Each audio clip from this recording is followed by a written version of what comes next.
ትታመም ነበረ። ሆስፒታል ሄዳ ስትመረመር የካንሰር ያሳያል ብለው አሏት። ወዲያው እኔ ይዣት ከሰዎች ላይ ሰምቼ እዛ ብትወስጃት ቆንጆ ነው አሉኝ። ይዣት መጣሁኝ። ይዣት መቼ እሳቸውንም ለመንኩኝና ጸበሉንም እምነቱንም አድርገን 7 ቀን ተጠምቃ እዚህ ሄድን። ከዛ በኋላ ስትታይ ኢንፌክሽን ነው እንጂ ካንሰር የለም ማን ነው እንዲህ ያለሽ ብለው አሏት። ከዛ በኋላ ደግሞ እርግዝናም አልነበራትም አረገዘች። ካረገዘች በኋላ ደግሞ እርግዝናዋ በጣም ከባድ ነበረ። ከዛ ደም ግፊትና ስኳር ይታያል፣ ስለዚህ ጽንሱ መውረድ አለበት ብለው አሉ። ልጅቷ ደግሞ ቅድስት አርሴማን በጣም ታምናለች። እኔ በፍጹም ከዚህ በኋላ ሐኪም ቤትም አልሄድም እግዚአብሔር እንዳደረገኝ አድርገኝ ብላ ቁጭ አለች። ልጄም በሰላም ሴት ልጅ ተገላገለችልኝ። አሁን ለክብራቸው መገለጫ 2000 ብር ዘሬ አምጥቼ አስገብቻለሁኝ እና የቀረውን ጉዝጓዜን ሁሉ ደግሞ ጨርሰው ከቤቴ ውስጥ አውጥተው ወደ ነገር ሳልገባ ሁሉን ነገር የልቤን መሻት ያውቃሉና እናንተም ጸልዩልኝ እና ከብዙ ነገር ያለብኝን ችግር ሁሉ ይፍቱልኝ። ለቀጣይ ደግሞ ይሄ ከሆነ ጥላቸውን አስገባለሁኝ። 4 ችግሮች አሉብኝ። ያንን እንደሚፈቱልኝ ተስፋ አደርጋለሁ። ታክመው አልድኑ ሲሉ ወደዚህ ነው የሚልኳቸው። ጥቁር አንበሳ፣ የካቲት፣ ጳውሎስ፣ ሌሎችም ትልልቅ ሆስፒታሎች ላይ አልድን ያለው ሰው ወዴት ነው የሚላከው? ጥሩት እስኪ። ወዴት ነው የሚላከው? ወደ አቡነ ሐራ ድንግል ነው የሚላከው። ስለዚህ ከዛ ከሐኪሞችም በላይ ሐኪም ስለሆኑ ጻድቁ አባታችን አቡነ ሐራ ድንግል የዶክተሮች ስፔሻሊስት የሚባል ስያሜ ተሰጥቷቸዋል። ወይም ደግሞ የካንሰሩ ስፔሻሊስት ይባላሉ አቡነ ሐራ ድንግል። እንኳን አይደለም ልጅ መስጠት ካንሰሩን በደቂቃ የሚያስቆሙ አባት። ስለዚህ እኔንም ደርሰውልኛል፣ መልካም ልጅ ሰጥተውኛል። ደስ ስላለኝ 3000 ብርና 1 ባኮ ሻማ አምጥቻለሁ። እልል በሉና እግዚአብሔርን አመስግኑ። እኔ ከዚህ በፊት እንደ ድንገት እንደው መጣው ያመኝ ነበር ጉልበቴን በጣም ሐኪም ብዙ ሞክሬ መርፌ ሁሉ ተወግቼ ብሶብኝ አሞኝ ነበር። ተናግሬ ያውቃለሁ። በጣም በተደጋጋሚ ነው። አባራሱ በጣም ደጋግሞ ይናገሩታል። የሆንኩት ነገር ይለያል። ሐሙስ ተጠምቄ ዓርብ ነው የተሻለኝ። ገርሞኝ ማለት ነው። ጎንበስ የመሬት ስነካ እኔ ልክ እንደ እብድ ነው የሆንኩት። ሊይዙኝ ሁላ ነበር አገልጋዮቹ። አይ እኔ ደስታ ነው እንዲያረጋኝ ልቀቁኝ ብዬ ነው የለቀቁኝና እኔ በዛ ስመጣ ይችልች እዚህ አፍንጫ ውስጥ ያማት ነበርና ሐኪም ኦፕሬሽን ትሰራለች ብሎ ነበረ። ልክ እሷን ይዤ መጣሁ ተመልሼ እሷን ይዤ መጣሁኝና አቡነ ሐራ ድንግል ስለትም አይነካትም እኔ ይሄን ያረክ ይችል ህፃን ፈውስልኝ አልኩ። ተኝታ ማደር ቻለች። ግን ስለቴ እንዴት ነበር? አምና ነው የካቲት ለአመቱ ይዤ ልመጣ ነው በስለቴ ትምህርት ይሆናል ብዬ ነው ለሌሎቻችሁ። ያን ቀን የመንግስት ሰራተኛ ነኝና ማስፈቀድ ፈርቼ ፈራሁ። በዛ ሰሞን ህፃን እንደዛ ታመመች። በቃ ስትተኛ ያፈናት ነበረ። ታፈነችብኝ። እኔም ወዳውኑ ወደ ራሴ ተመለስኩና አስፈቅጄ መሄድ ነበረብኝ። ደግሞ ምስክርነትም እሰጣለሁ። እሷ ትይዛለች፣ እኔ እገዛለሁ። በአውደ ምህረት ላይ ቆሜ ተአምርህን መሰክራለሁ ነበር ያልኩት እና እግዚአብሔር እግዚአብሔር ይመስገን እዚህ ቆማለች። ሙሉ ለሙሉ አልተሻላትም። ጸልዩልኝ። እንደሚሻላት ደግሞ አልጠራጠርም። ለእኔ የሰሙና እንተ ሁላችሁንም ይስሟችሁ። እልልታው ከኔ ይጀምራል። 3 ጊዜ እልል ብላችሁ ታመሰግኑልኛላችሁ።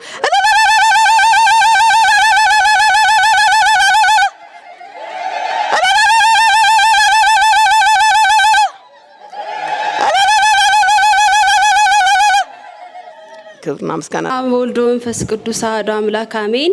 ለኔ ደግሞ የተደረገልኝ ምስክርነት የአቡነ ሐራ ድንግልን ለመናገር መጥቻለሁ።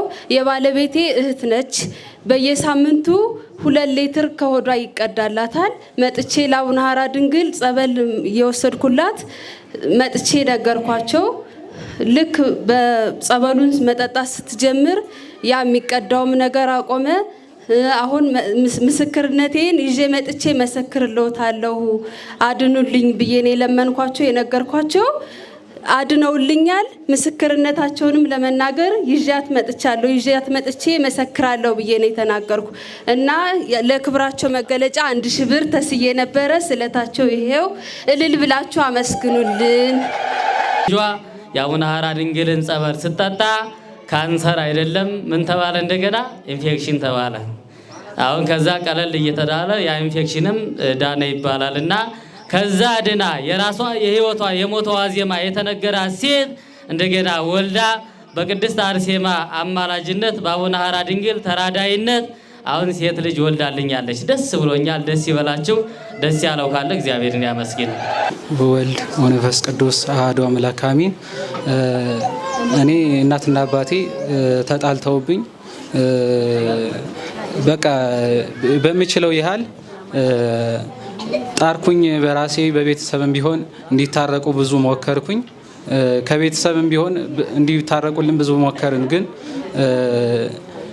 እዚህ መጣውና ለአቡነ ሐራ ድንግል ነገርኳቸው። ደግሞ በነገርኳቸው ቀን ድጋሚ ደግሞ ተጣልተው ጭራሽ በቃ ተስፋ እስክቆርጥ ድረስ ይመለሳሉ ብዬ እስካለማስብበት ጊዜ ድረስ ተስፋ በቆረጥኩበት ሰዓት እግዚአብሔር አምላክ ፍቃዱ ሆኖ ምንም እንትን ሳይል በራሳቸው ታርቀው አገኘዋቸውና እግዚአብሔር አምላክ አመስግኑልኝ። አቡነ ሐራ ድንግል ለንስሐ ቤትና ለቅዱስ ቁርባን እንዲያበቁልኝ እሱ ይቀራቸዋል። እግዚአብሔር ይመስገን። አመስግኑልኝ እልል ብላችሁ። ትዳርም የለውም፣ በጣም ችግረኛ ነው። እኔ አቅም የለኝም። አቅሙ የአቡነ ሐራ ነው። ማሩልኝ ባኮሻማ እመጣለሁ አልኩኝ። ባኮሻማን አስገብቻለሁ። ምንም አቅም ስለሌለው እኔም አቅም ስለሌለኝ እሺ። እዚህ ቀድሰን ስንወጣ ለካህናቱ ምሳ ይዘው የመጡ አንዲት እናት ነበሩ። ምሳ ካበሉ በኋላ ምን አሉ?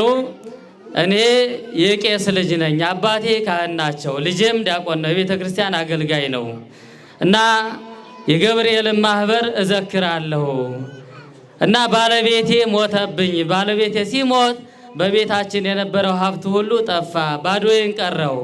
ለገብርኤል ዝክር የሚሆን ምንም ነገር ከቤቴ ውስጥ የለም። እንደተለመደው የልጄ ጓደኞች ይመጣሉ፣ የካህናቱም ይመጣሉ። ይህን ሁሉ ሳስብ በጣም አለቀስኩኝና የሆነ ነገር ውስጤ ላይ ብቅ አለልኝ።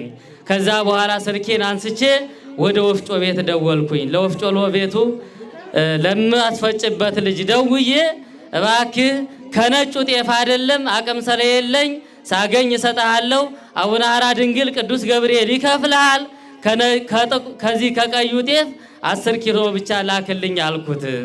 ከዛ ልጁም ደንግጦ እናቴ ምን ገጠመሽ? አንቺ 67 ኪሎ ስታስፈጭ ነበር ማውቅሽ፣ አሁን 10 ኪሎ እንዴት ትለምኛለሽ አለና ወደ አሁኑ በደቂቃ ያችን 10 ኪሎ ይዞልኝ መጣ።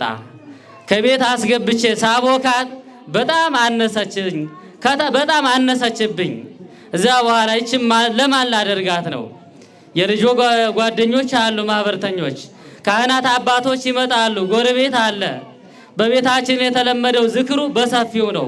ከቶ ምን ላረጋት ነው ብዬ አለቀስኩና የአቡነ ሐራ ድንግልን ጸበል ጨመርኩበት። እየሰማችሁኝ ነው? የማንን ጸበል? የአቡነ ሐራ ድንግልን ጸበል ከሊጡ ውስጥ ጨመርኩበት። ከዛን ሰዓት ጀምሮ በረከት በቤት የፈሰሰ። ዘይቱን አንዷ መጣልኝ፣ ምስሩን ሌላ ሰው ገዛልኝ። ቀኑ ደረሰና አብሲጥዬ መጋገር ጀመርኩኝ አሉ። ከዛ በኋላ ስጋግር አድሬ 2 እንቅብ ሞላሁና አላልቅ ብሎ ደከመኝና ሊጡን አቋረጥኩት። ክብርና ምስጋና ለአምላካችን። እልል በሉና እግዚአብሔርን አመስግኑ። እምነት ይሄ ነው። ስለዚህ በቤቴ ምንም የለም ብላችሁ እንዳታስቡ። ይኸው ሴትዮዋም እዚህ በመካከላችሁ አሉ፣ መጥተውም ሊናገሩ ይችላሉ። አልዋሸውም። በቤቴ በረከት ሞላ። ከዛ በኋላ ገብርኤል ደረሰ፣ ድግሱ ተስተካከለ፣ ተዘጋጀ። የልጄ ጓደኞች መጡ፣ በሉ፣ ጠጡ፣ እረኩ።